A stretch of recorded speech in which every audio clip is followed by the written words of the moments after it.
reviens au cas, comment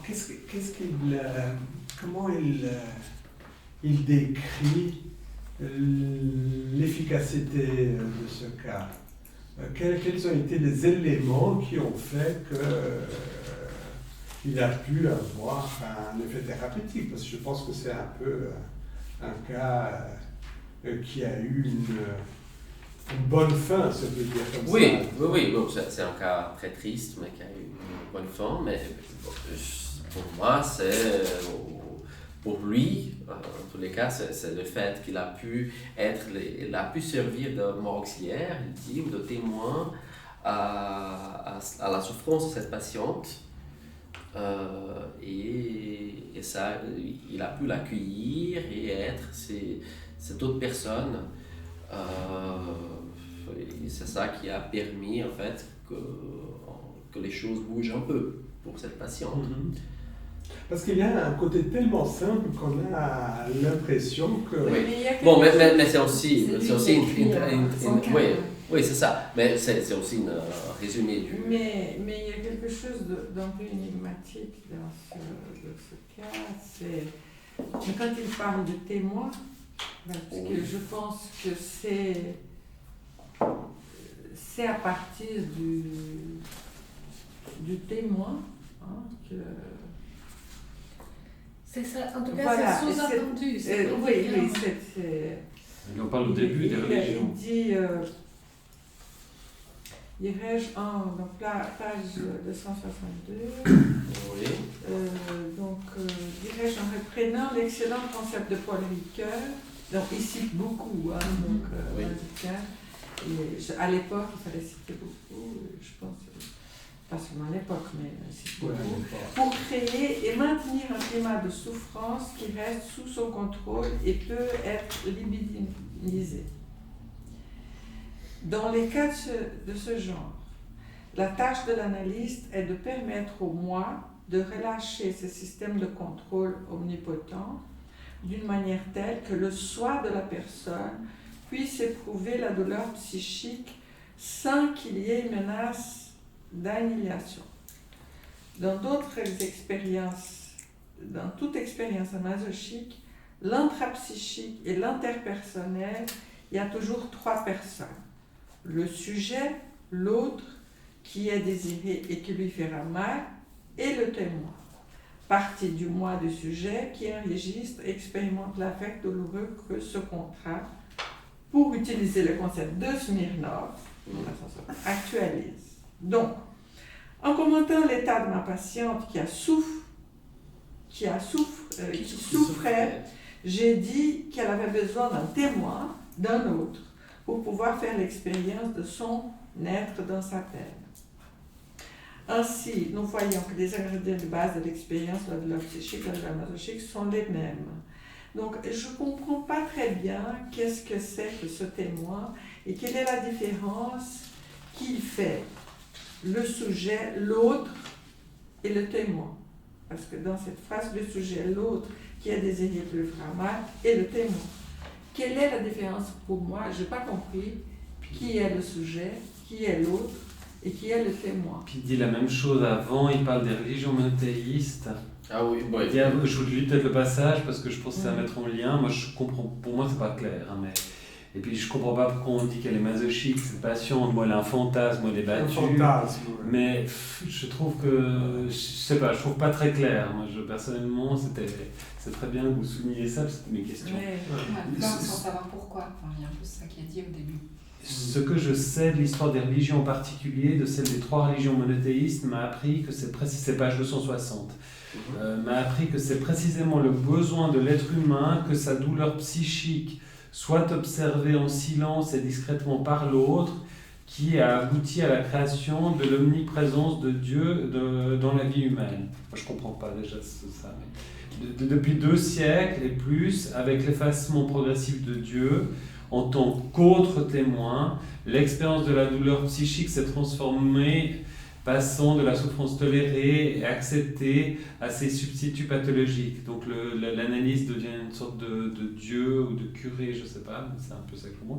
Corrélativement, le besoin d'intervention psychothérapeutique n'a cessé d'augmenter pour alléger ces états masochiques pathologiques. Car toutes les formations de symptômes sont essentiellement masochiques, ce que Freud fut le premier à découvrir, comme en témoignent les dernières lignes des études sur l'hystérie. Enfin, voilà. C'est énigmatique pour moi.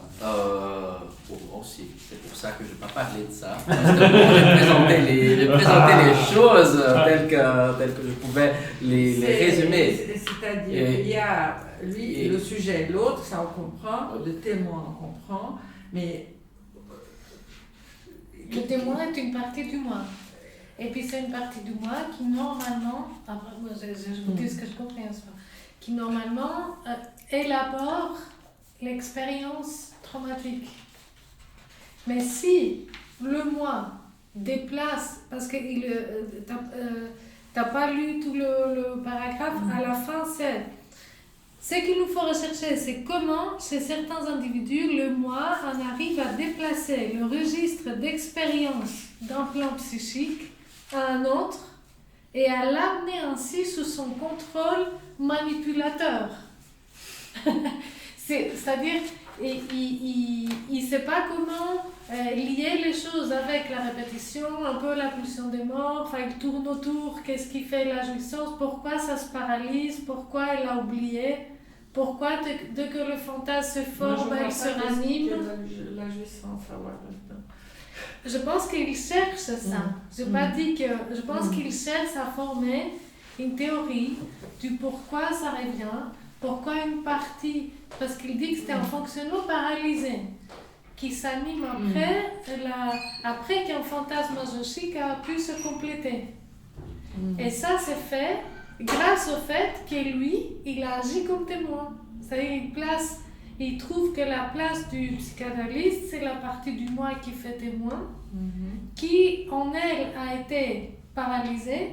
Donc, c'est-à-dire, c'est une logique quand même de donner ce qui manque. Oui, non, c'est clair. Et c'est pour ça que quand... Écoutez, je trouve qu'on s'efforce comme lui aussi, c'est beaucoup efforcé, comme beaucoup de nos collègues, beaucoup de psychanalystes s'efforcent de donner des formules. Et le problème, c'est la formule on essaye d'expliquer après coup ce qui s'est passé dans une séance, voilà pourquoi ça s'est agi comme ça, c'est à cause de ci, de ça, de ça. Mais ça reste quand même quelque chose, ces formules sont très interprétatives. Et puis c'est pour ça que c'est difficile de transmettre, puisque l'autre, à qui on explique, il n'est pas du tout d'un coup, hein, parce qu'il n'est pas dans la même interprétation. Oui. Ça, je pense que c'est le propre du cas clinique, parce que le cas clinique, c'est pas la transcription de la séance, n'est-ce pas? Dans la séance, on agit toujours par réflexe, on est dans la guerre, on agit par instinct, et c'est uniquement lorsqu'on s'arrête, qu'on prend un peu quelques notes des souvenirs de ce qui s'est passé dans la séance, qu'on commence à réfléchir, qu'on commence à créer un cas clinique qui est une réflexion sur ce qui s'est passé. Je pense que de nos jours, on essaye moins de faire ça. Et si on essaye de faire ça, on va faire à travers la théorie du langage. C'est comme Lacan a fait souvent. C'est-à-dire aussi, je viens de voir les doubles jeux que Jacques Adenauer parle de certaines notes, le feuillet 11, donc il parle de l'énonciateur, la citation, l'énoncé, etc. Et il arrive à expliquer quelque chose parce que c'est pas interprétatif, c'est-à-dire qu'il y a une théorie, une théorie linguistique. Non. C'est la linguisterie de Lacan, du reste il le dit, et à travers cette théorie de la linguistique, on arrive mieux à comprendre. Mais quand ce n'est pas ça, c'est difficile, parce que le moi qu'est-ce que c'est que le self? C'est ça, ils ont quand même la Qu'est-ce que c'est que formule le de self? l'appareil Voilà. psychique. Et Voilà, ils ont avec une ça. formule de self, si je l'ai compris, c'est un quatrième nœud de la deuxième topique de Freud. La deuxième topique, c'est le moi, le ça et le surmoi. Il prend ça et le self viendrait là, et c'est le contact de tout ça avec l'extérieur. Ce serait une espèce de cas limite. C'est mon interprétation.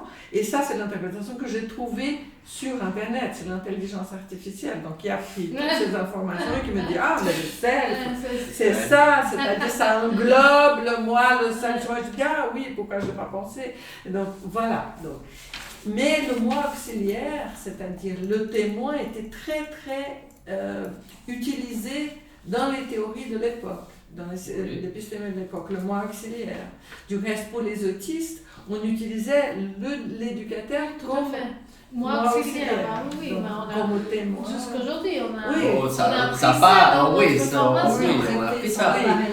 On n'a pas appris Mazoutka, mais on a appris le moi auxiliaire. Oui, Ça, mais Bettelheim a utilisé beaucoup ça, le moi auxiliaire pour les autistes. Mais là, il parle aussi du contre-transfert comme instrument, enfin, plus tard, dans la page 264.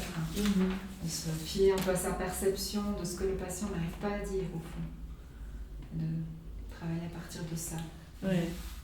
Oui. Oui, Oui, quelque chose qui nous que cache là- pour cette patiente, on n'a rien sur le contre-transfert. Hein? On a le fait qu'il la laisse partir après une vingtaine de minutes quand elle raconte une histoire sans lui poser et là il lui pose pas de questions par rapport à comment les parents sont décédés ou par rapport à comment ça se passe. Et c'est là où il a l'impression qu'elle est, je vais utiliser ce terme-là, dissociée d'elle-même. Et c'est comme ça que j'ai compris ce qui est écrit. Il dit elle me faisait éprouver sa totale inertie psychique, au fond. Ben voilà. Il parle un peu comme de ce qu'elle lui fait vivre. Oui. Ce qui est assez classique avec les cas de traumatisme. Vous voyez, quelque chose d'un peu fade ou un peu factuel, un peu faux self. Voilà, faux self. Voilà. On se retrouve. Bon, Mais juste par rapport à Dieu, Si tu veux mon interprétation, c'est qu'il se prend un peu pour Dieu. Mais ça, c'est mon interprétation. Non, on l'a tous mais pensé, ça, c'est juste moi. Ouais, mais à part ça, c'est un peu bizarre. Il a l'air de dire qu'avant, tout allait bien, puis maintenant... Non, mais je pense qu'il part des religions monothéistes, hein, donc aussi la sienne, qui est musulmane, et bien entendu, le thérapeute, encore aujourd'hui, il occupe une place, pas de Dieu, mais une place d'une instance qui se veut sachant, n'est-ce pas? C'est le sujet supposé savoir. Et cette instance est, avant, avait quand même un caractère religieux. Il n'a plus de caractère religieux, mais tu as signalé en disant qu'aujourd'hui, la structure des sociétés, mais c'est la même structure, si on voit les institutions se ressemblent beaucoup, les institutions religieuses se ressemblent beaucoup aux institutions psychanalytiques. Absolument. Donc, ça oui, mais après, pour Dieu, Dieu n'est pas un sujet supposé savoir. Dieu, il est omniscient. Ouais. Bien sûr, ouais. omniscient, omnipotent, Dieu est omniprésent. oui. Les trois. Oui, j'ai oublié. Non, mais c'est pas tout à fait la même chose. Non, c'est pas tout à fait la même On chose. se sent regardé quand même. Oui. Par Dieu. Oui, mais c'est plus un témoin qu'un sujet supposé mais savoir. C'est pas la même chose. C'est pas la même chose. Oui, non, mais c'était une instance qu'en tout cas, il y avait une adresse à cette instance et que maintenant il n'y en a plus. Alors l'adresse, c'est celui qui se met à cette place de Dieu ou je ne sais pas qui. Non, mais on se met à la place, c'est-à-dire on reçoit l'adresse de celui qui sait. Au moins, à mon avis, comme il dit les choses, enfin, je l'aurais formulé autrement en disant que, parce qu'il parle, il met à un moment donné, c'est ça que je trouve, j'aime pas comme il a écrit ça, ou c'est la traduction, je sais pas, mais je suis très, très impertinent de dire ça, face à un illustre lettré comme Mazutkan. Mais ce que je sais de l'histoire des religions en particulier, ça m'a appris que c'est précisément le besoin de l'être humain que sa douleur psychique soit observée en silence et discrètement par l'autre qui aboutit à la création de l'omniprésence de Dieu. Et puis ensuite, il dit, l'expérience de la douleur psychique s'est transformée, passant de la souffrance tolérée et acceptée. C'est pas tellement qu'il y ait de l'omniprésence, mais c'est qu'il y a un discours religieux, à mon avis, le fait de dire vous souffrez, mais en souffrant, vous allez accéder au royaume de Dieu. C'est ça qui a un effet thérapeutique. Oui. Et qui, Ça le console. Alors lui, il parle de regard alors que c'est une histoire de discours. C'est pas une histoire de présence, c'est une histoire de discours, à mon avis. Oui, tout à fait. Je suis pas d'accord avec la manière de se formuler. Oui, mais Donc j'ai trouvé la Il parle réponse de à ma regard, question. il parle de regard parce qu'il fait cette similitude entre Dieu et l'analyste. Parce qu'il voit qu'il y a des effets bénéfiques quand l'analysant se sent écouté et regardé. Parlons de regard dans l'orgasme du moi, dans l'amour bisexuel. Juste une chose, ce cas dont tu as parlé, il est dans quel livre? Figure de la perversion, chapitre 10. Les deux sont dans la figure de Oui. Oui. Ok, d'accord. Oui. Parlons du regard dans l'orgasme du moi, dans l'amour bisexuel. J'ai choisi ce titre parce que j'ai beaucoup apprécié le titre. Ah bah voilà, c'est parfait. Vas-y. C'est très bien. Oui.